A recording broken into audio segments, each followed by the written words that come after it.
Gihan niyo ang tanan sa pagpanglingkod.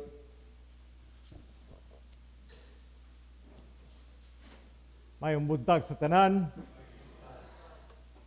Usa ka mayong buntag kay karon adlaw nga Domingo. Ug ang adlaw sa Domingo iya na si Ginoo aron paghatag o pagpamati sa iyang pulong nga makaayo sa atong tagsa-tagsa ka kinabuhi. Dili ta maparot kun dili mudagaya ang atong tagsa-tagsa kinabuhi tungod kay ang pulong sa Ginoo gamhanan ang pulong sa Ginoo buhi. Ang kinabuhi ni Juan Bautista usa ka kinabuhi nga iyang gidedikar sa Ginoo. Dedicated to God. Nga walay laing nga punting nga gihimo ni Juan Bautista mao pointing others to Jesus. Kanunay niya bisa mag-istorya siya, kanunay niyang gitudlo ang kinabuhi ni Jesus. Kay siya mismo nagtuo nga si Jesus mao ang dalan og ang kamatuoran.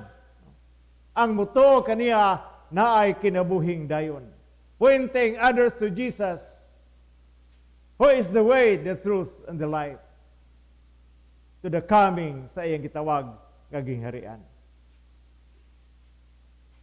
Kinsa man si Juan Bautista, ug unsa ka-importante ang iyang mensahe sa atong tagsa-tagsa ka kinabuhi. John the Baptist gikonsidera kini ni Jesus nga one of the greatest human being of the face of the earth. Usa siya ka pinaagi lang kang Jesus. Si Juan Bautista usa ka bantugan kaayo nga tao nga ato makita sa Juan Mateo 11 verse 11 nagingon, hinumdumi kini wala pa'y tao nga may labaw kang Juan nga magbubunyag apan bisan kadtong labing ubos sa mga nagpailalom sa paghari sa Dios labaw pa kay kaniya. Wala na'y tao nga may labaw. John the Baptist, considered by Jesus himself one of the greatest. Bantugan, tungod kay kanunay niyang gitudlo si Jesucristo sa tagsa-tagsa ka mga tao. Yet John the Baptist states clearly that he is not even worthy to stoop or loosen the thongs of Jesus' sandal. Miski pagbadbad sa sandalyas o sa liston sa sandalyas ni Jesus, dili kini gi-consider ni Juan na usa ka katungod. And this is humility. Pagpaubos. What made John the Baptist so great? Nganong nahimo man siyang bantugan? Maayo ba siya mutudlo? Powerful ang iyang preaching? Powerful yung preaching, wala siya mahadlok to preach the truth even to the powerful people that surround him during the time. Nagatudlo siya about repentance, paghinulsol, o pagpuyo nga balaan. That's why many people nga nakadungog kaniya sa iyang pagpanudlo, ang uban maulit sa iya. Attractive ba si Juan Bautista? Gwapo ba siya? Daghang ba kayo siyang followers? Tungkol sa iyang pagkagwapo? Certainly none of the above. What made John the Baptist great? Tungod sa iyang mapaibsanon nga kasing-kasing aming batana. Igna yung tapad pagpaubos.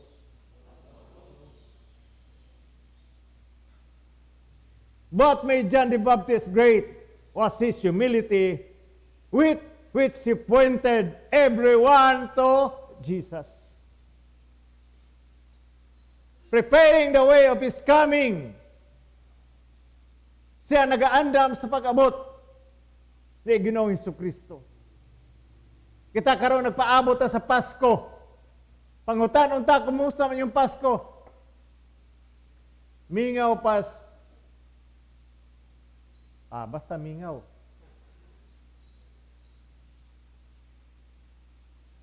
Nga naman, way kwarta. COVID. We magnify so much what we call COVID. I-magnify na sa tibuok kalibutan. Which nakita nato nga mo'y nagpugong gihapon sa atong pagsimba o pag-alagad sa Ginoo. Ay, makuyawan ta. But if we yield ourselves before the presence of God, and I believe that God will protect us, aming matana. God will cover us with His precious blood of His Son, Jesus Christ. The word humility, makita na clearly in His words and action of John the Baptist. Si Juan, hibaw siya kung kinsa si Jesus. John knew that Jesus, during the time was a healer, redeemer, o diha kang Jesus na ay paglaom. Ang tagsa-tagsa nato, natay paglaom. Each one of us, ato ba nang gituhuan? Og miingon nga, kumusta man ka? Pordoy lang gihapon. Kumusta ngayong Pasko? Basta mingawa. Wala namin Noche Buena. You have to believe God. Kinahanglan mo tuot ang Ginoo magsangkap sa atong gikinahanglan. Miski wala pa tayo makita, mo tuot ta. Lord, salamat kay ikaw magsangkap sa among tanan nga gikinahanglan. Usay di ta katuo kay wa pa man. Mumove lang ta because we believe. To see is to believe. Mutuo lang ta kung naa. Pero wala pagaling lisod kayo na to kana gitawag nato nga tuhuan. He always pointed to Jesus and turned the eyes of his followers. Daghang kay followers si Juan Bautista, pero kanunay niyang gipunting, kamunay siya nagsulti sa tao. Tan-aw kamo kang Jesus, dili kanako. Kinsa bagay ma-attract ni Juan Bautista? Mukaon og dulon, hani, ang iyang sapot sa animals. But, even this situation, John the Baptist pointed always the eyes of his followers sa Ginoo. Wala mo dako ang iyang ulo, miski giingnan siya, nga walay nakakita si Jesus, nga bantugan nga tao sa kalibutan during the time, mao lamang si Juan Bautista. The word pride, ang tunga ana nga letter is I. Kung dili nato bantayan ang atong kaugalingon,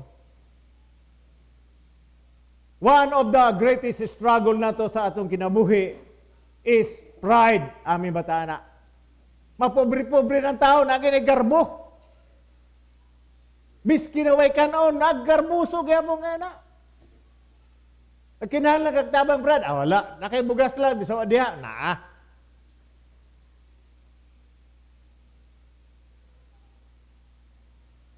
Kadaghanan ng mga tao struggle with the tendency to tell others nga gusto nga musulti sila nga maayo ko kayo how good they are. O gusto nila kanunay sila eksakto. They want attention, recognition, o praise. Na mga tao nga gusto kanunay daygon. Biski dili ang ngayon daygon. Labi ng mga dato o utangan na to, lami kailanahan. Pautang mo gina kadugayan.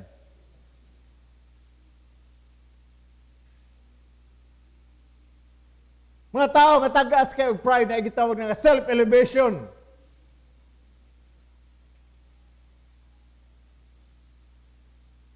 Na ay pamaagi.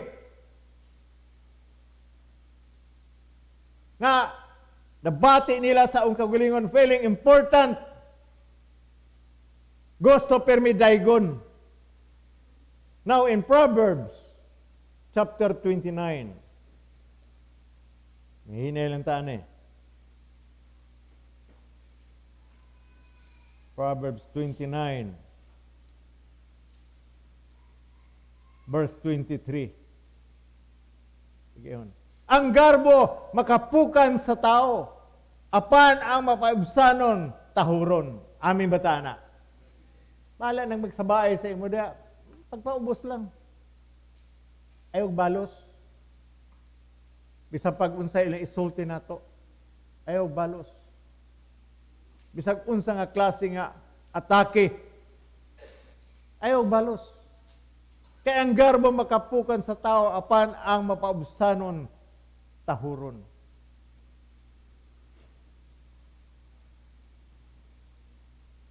Proverbs 22:4.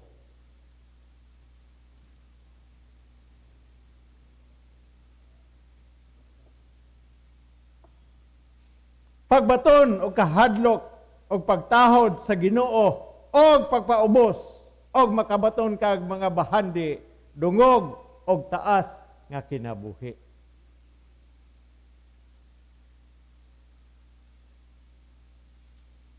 Lisod ni usay mo paubos. Sample important. Gusto daygon. This kind of people in psychology suffered what we call narcissistic injury.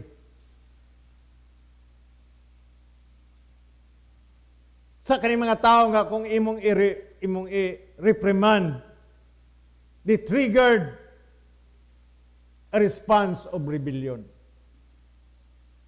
Why? Ngano man? Nganong ingani may ilang response? Because at their early age, sa gagmay pa, nagsaper na o daghang kaayong mga problema during their younger days. Usay makita biya nato ni, miski matukusan na nakita nako. Nakita nako dito mga tao nga niadto mga pobre kaayo. Ya sa ilang hunang-huna, gidaog-daog sila.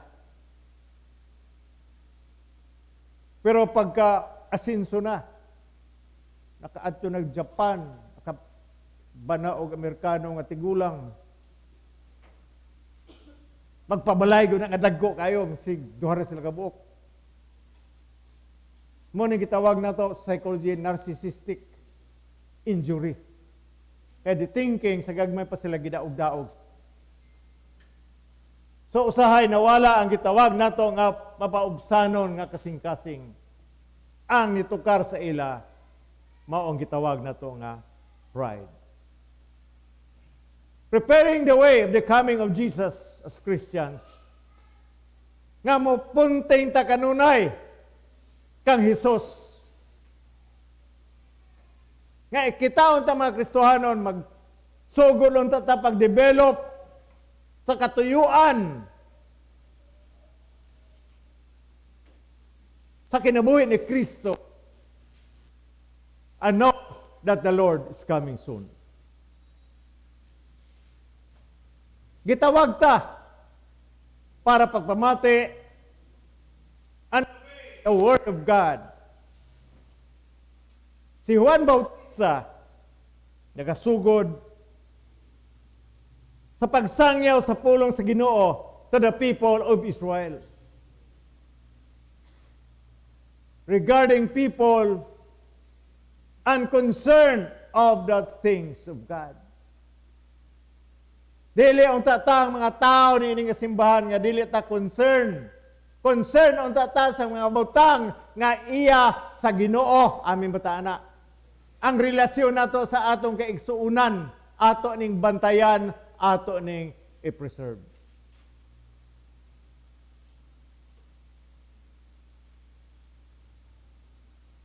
John the Baptist, iyang gipukaw ang mga tao during that time sa gitawag nato nga complacency. Complacent kaayo. The question is, are we eager to hear God's word and be changed by the power of the Holy Spirit? Ipabago nato ang atong kinabuhi nga dili ang tata makomplacent labi na panahon sa Domingo nga adlaw kini sa atong pagsimba o pagdaig diha sa atong mga gawang Dios o pagdawat sa sakramento sa iyang lawas o dugo nga mao nga naghatag kini nato og kinabuhi. God's word has the power to change and transform our lives. Ay gahom ang pulong sa Ginoo nga mapapagabag nato og mo transform sa atong tagsa-tagsa ka kinabuhi.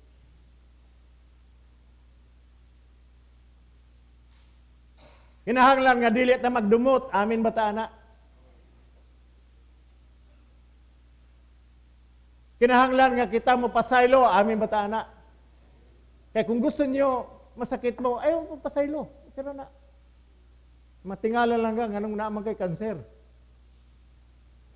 Tungod sa kaligot-got sa imong kasing-kasing, dili makapasaylo tungod sa nahimo sa katao, nga dili unta angay mahitabo ni imo, pero nahitabo man na usawa man nimo na, di nimo pasayloon. Gipasaylo magaling ta sa Ginoo nga daghang nga itagpalpak sa atong tagsatagsa ka kinabuhi. How much more to other people created in the image of God, nga dili nato siya mapasaylo.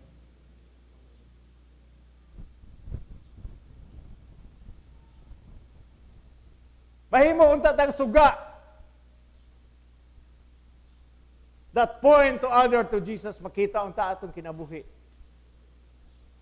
Nga tungod sa atong kinabuhi, makatanaw ang tao, makapoint ang tao kanunay sa atong mga gahong nga Diyos. Like John the Baptist, we are called na makhatag taog testimonya sa atong tagsatag sa kinabuhi and truth of Christ. Ato bang mapoint sa ubang tao the way we live, speak the truth to others. Ato bang mapoint ang uban kang Hesus? Pinaagi sa atong pagpuyo, pinaagi sa atong pagsulti,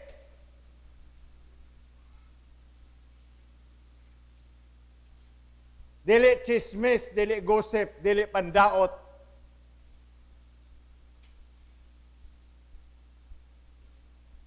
Naging istorya sa subang tao, dauto na itong isig katao. Gidaot na to ang tao nga gihimo sa Ginoo sama sa iyang hulagway.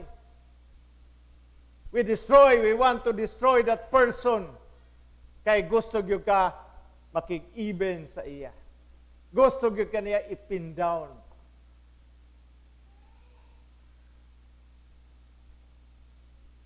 Do you point others to Jesus in the way you live and speak and treat? Importante na sa kung hidabuhi kung unsa nato pag-treat ang ubang tao. Diya makita if we are really a Christian or not. Makita unta sa kinabuhi nato nga we point always to Jesus Christ nga siya mismo nagbago sa atong kinabuhi. Amen batana. Mao ka nag ebanghelyo sa ngalan sambahan sa Anak ug sa Espiritu Santo. Amen. Please stand.